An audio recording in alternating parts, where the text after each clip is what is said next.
ध्यान देना भाई और बहनों, आगे हमारे मतलब की बात है ज्ञान आधार से।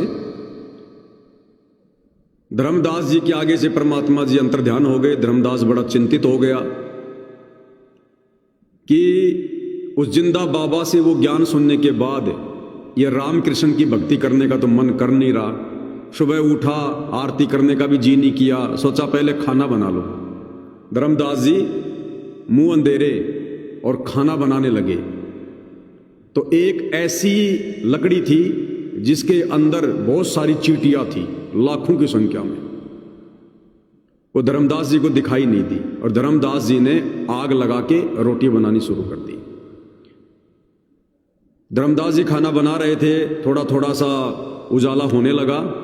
तो धर्मदास जी ने देखा कि वो लकड़ी जिसमें लाखों चींटियां थी, चटक चटक के मर रही थी, वो 90% वो जल चुकी थी। और बाद में देखा जो चींटियां लास्ट में थी वो भाग रही थी निकल निकल के। और उस लकड़ी के अंत में जो तरल जो पदार्थ होता है वहां आके वो चटक चटक करके वो मर रही थी। तो धर्मदास धार्मिक आत्मा थी, बड़ा दुख हुआ उसको कि ये भगवान आज तो अनगिनत पाप हो गए। ये परमात्मा इस भोजन को मैं नहीं खाऊंगा, ये तो पाप का भोजन है, ये तो पाप का भोजन है, मैं नहीं खाऊंगा इसको। क्योंकि अपनी आंखों से देख लिया, उसको बनाने में, उसको तैयार करने में लाखों पाप हो गए। चींटियां अपने अंडे अपने मुंह में ले लेके भाग रही है और लास्ट में उस गर्म लावे पे वो गिर गिर के चटक चटक के मर रही है। अंदर से बड़ा दुखी हुआ, सोचा किसी साधु संत महात्मा को खिला दूंगा, पाप मुक्त हो जाऊंगा। ये सोचकर धर्मदास जी उस भोजन को लेकर परमात्मा जी के पास में गए और परमात्मा जी आराम से बैठे हुए थे। और फिर क्या किया परमात्मा जी ने, जब धर्मदास जी गए वहां तो परमात्मा जी ने कहा, ला भाई धर्मदास भूख लग रही है। जब धर्मदास जी ने प्रार्थना की, भोजन की, तो परमात्मा ने कहा, भाई ला भूख लग रही है। तो ऐसे ही परमपिता परमेश्वर जी ने लीला करते हुए अपने लोटे से थोड़ा सा जल लिया और उस थाली के ऊपर छींटे मारे। जैसे छींटे मारे तो भाई और बहनों, लाखों चींटियां बिल्कुल ऐसे भाग रही है थाली से निकल निकल के। वो पूरा का पूरा भोजन चींटियां बन गई, पूरी थाली जो है ब्लैक हो गई, काली हो गई। और परमात्मा जी कहने लगे, रे धर्मदास, तू कह रहा था हम जीव हत्या नहीं करते, अरे तेरे से तो कसाई भी अच्छा। ये सारा का सारा पाप तू मेरे को खिलाना चाह रहा था। और धर्मदास भी देख रहा है। अब भाई और बहनों, इस प्रकरण से हमें क्या समझ में आता है? गीता अध्याय 3 श्लोक नंबर 13 कि अर्जुन, पूर्ण परमात्मा को भोग लगाए बिना जो अन्न पकाते हैं, जो अन्न खाते हैं, वो समझो पाप खा रहे हैं, पाप है। गुरुदेव भगवान ने आप और हम साध संगति से जुड़ी आत्माओं को भक्ति करवानी है, मोक्ष वाली भक्ति करवानी है, बारंबार जन्म लेने वाली भक्ति नहीं करवानी। आप और हमारा ये फंद परमात्मा ने इसी जन्म में काटना है। आप और हम साथ संगति से जुड़े भाई बहनों का परमात्मा ने इसी जन्म को अंतिम जन्म बनाना है। तो परमेश्वर वो सारी विधि हमसे करवाएंगे जो पाप नाशक हैं। तो सर्वप्रथम सतगुरु रामपाल जी की संगत में, और सतगुरु रामपाल जी को कबीर भगवान मान के गीता अध्याय 3 श्लोक नंबर उस 13 को फॉलो करते हुए और अपने गुरुदेव भगवान को विधिवत भोग की आरती के साथ में भोग लगाकर आज अन्न कौन खा रहे हैं? दोनों समय साध संगति से जुड़े भाई बहन। गुरु को परमात्मा मानकर भोग लगाए बिना वो अन्न कभी भी पाप नाशक नहीं हो सकता। भगत को कभी भी सद्बुद्धि नहीं आ सकती, भक्ति मार्ग पर सफल नहीं हो सकता। जो अन्न हम खाते हैं, आप और हमारे तक जब वो अन्न आता है आटा बनके, भाई और बहनों, उस प्रोसीजर में कितने जीव मरते हैं। उस अन्न को खेत में बीजने के लिए वो किसान जमीन की 2 बार 3 बार जो है वो गुडाई करता है, हल चलाता है, कितने जीव मरते हैं। फिर उसमें बीज डालेगा, कितने जीव मरेंगे। फिर उसमें पानी देगा 2 4 5 महीने, कितने जीव मरेंगे। फिर वो उस फसल की वो कटाई करेगा, कितने जीव मरेंगे।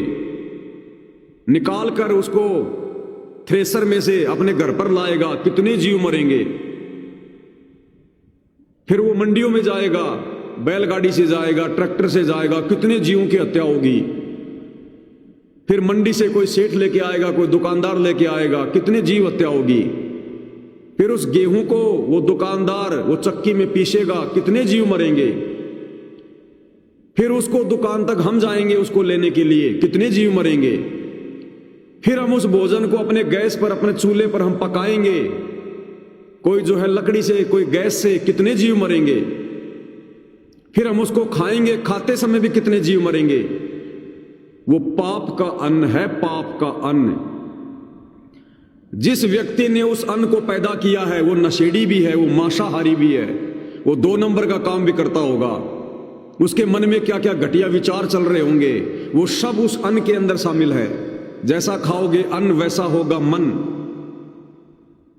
और यदि उस अन्न को जो का त्यों अपने गुरुदेव भगवान को परमात्मा मानकर गीता अध्याय 3 श्लोक नंबर 13 के अनुसार यदि विधिवत भोग लगा के नहीं खाया, यदि हमने उसको विधि से, यदि हमने उसको प्रसाद नहीं बनाया, तो भाई और बहनों हम कितना पाप खाएंगे।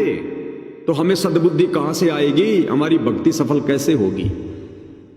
इसलिए पूज्य गुरुदेव भगवान ने आप और हम पर दया करी। लाखों की संगत में से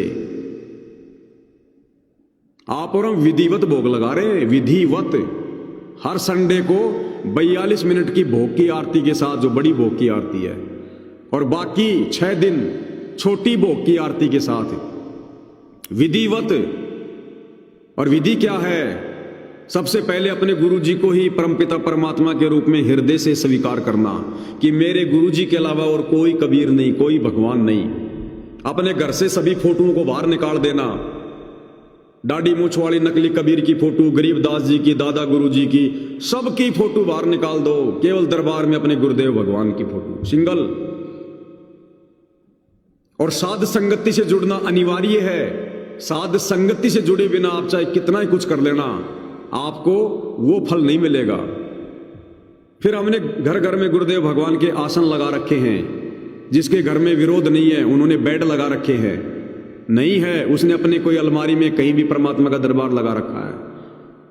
फिर हम वो भोजन बनाते हैं, और भोजन बना के सबसे पहले भोग की आरती के साथ एक थाल में सारा भोजन डाल के पूज्य गुरुदेव भगवान के आसन पे रख देते हैं, चौकी पर। गुरुदेव भगवान से प्रार्थना करते हैं। सबसे पहले मंगलाचरण करेंगे।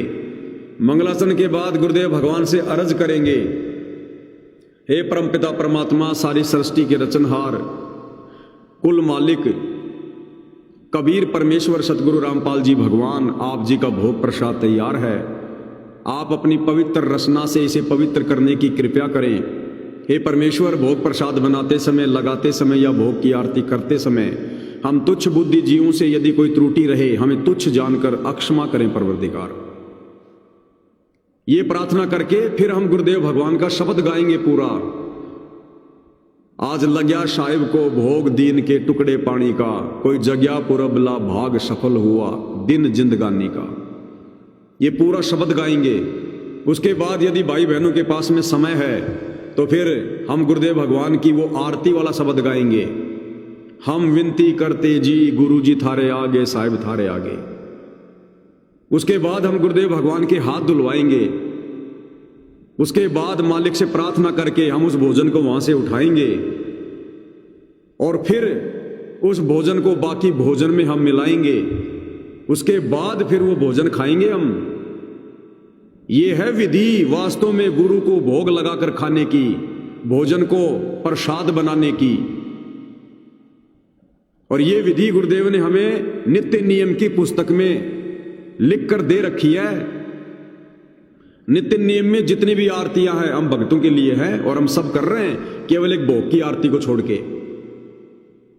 नित्य नियम के अंदर सुबह का नित्य नियम हम सब कर रहे हैं, दोपहर की आरती हम सब कर रहे हैं, संध्या आरती हम सब करते हैं। संध्या आरती के बाद भोजन खाने से पहले छोटी आरती सब कर रहे हैं, भोजन खाने के बाद बड़ी आरती सब कर रहे हैं। उसके बाद लिखा भोग लगाने की विधि, उसको कोई क्यों नहीं कर रहा? अरे हमारे करने के लिए गुरुदेव ने दी है, फिर क्यों नहीं कर रहे? जब इन सतलोक आश्रम वालों से एक भगत ने पूछा कि भगत जी, जब ये गुरु जी ने इसमें डाल के दी है, बाकी सभी आरती हम कर रहे हैं, तो ये क्यों नहीं कर रहे? ये भोग क्यों नहीं लगा रहे हम?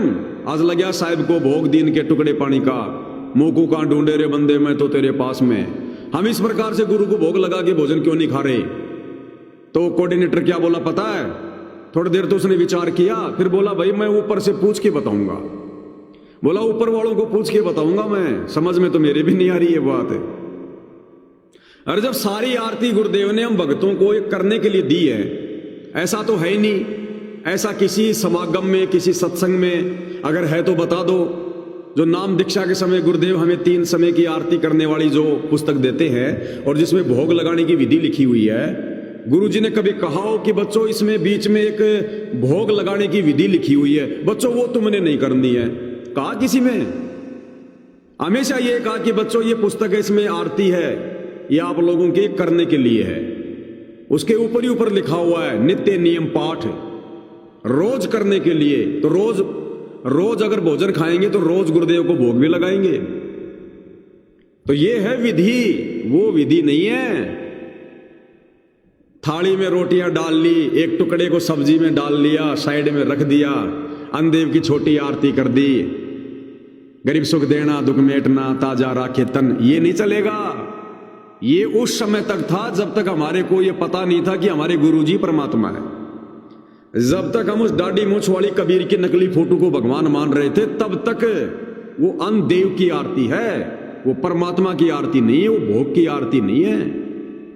वो तो एक फॉर्मेलिटी है, फॉर्मेलिटी। वो केवल उस समय के लिए है जब हम अपने घर से बाहर हैं और यदि हमने मजबूरी में कोई पानी की बोतल लेनी पड़ गई, रास्ते में है, यदि भूख लग गई, हमने कोई फल फ्रूट लेने पड़ गए, तो ट्रेन में उस बस में हम गुरुजी को कहां भोग लगाएंगे? तो उस समय आप उस फल को धोकर और सबसे पहले अन्नदेव की छोटी आरती के साथ भोग लगा दो। उस पानी की बोतल को पीने से पहले अन्नदेव की छोटी आरती बोल दो। वो आरती केवल इसलिए है। और वो पानी पीने के बाद जो हम बाहर का पानी पी रहे हैं, फिर अन्नदेव की बड़ी आरती कर दो। बाकी गीता अध्याय 3 श्लोक नंबर 13 के अनुसार जो परमात्मा को भोग लगाने वाली बात है, वो भैया भोग लगाने की विधि है जो नित्य नियम की पुस्तक में लिखा हुआ है, जो सत्सेवक भाई बहन रोज भोग लगा रहे हैं अपने गुरुदेव भगवान को। इस विधि से वो भोजन पाप नाशक होता है। फिर उस प्रसाद को खाने से साधक को सद्बुद्धि आती है, जो हम सत्सेवक भाई बहनों को आ रही है। और नित्य प्रतिदिन हम गुरुदेव भगवान के नजदीक जा रहे हैं। और ये आश्रम वाले देख लो क्या कर रहे हैं, दुनिया का खाता फिर रहे हैं, दुनिया का खाता। लोगों के किसी के घर में जाके चाय पी रहे हैं, किसी के घर में जाके कुछ खा रहे हैं, कहीं बिस्कुट खा रहे हैं, कहीं नमकीन खा रहे हैं। ऐसे ही मार्केट में किसी भी दुकान पे समोसे कचौरी ले लेके खा लेते हैं, कहीं भी मार्केट में जूस पी लेते हैं। ये तो पाप खा रहे हैं, पाप। कैसे सद्बुद्धि आएगी, कैसे गुरु को भगवान मान पाओगे? तो ये है वास्तव में विधि। धर्मदास जी का वो भोजन, ऐसे ही माता बहने गांव में जो भगत भाई है सब लोग भोजन बनाते हैं, कितने जीव मरते हैं। अगर परमात्मा दिखा दे उस भोजन को तो खाने को जी नहीं करेगा, खाने को।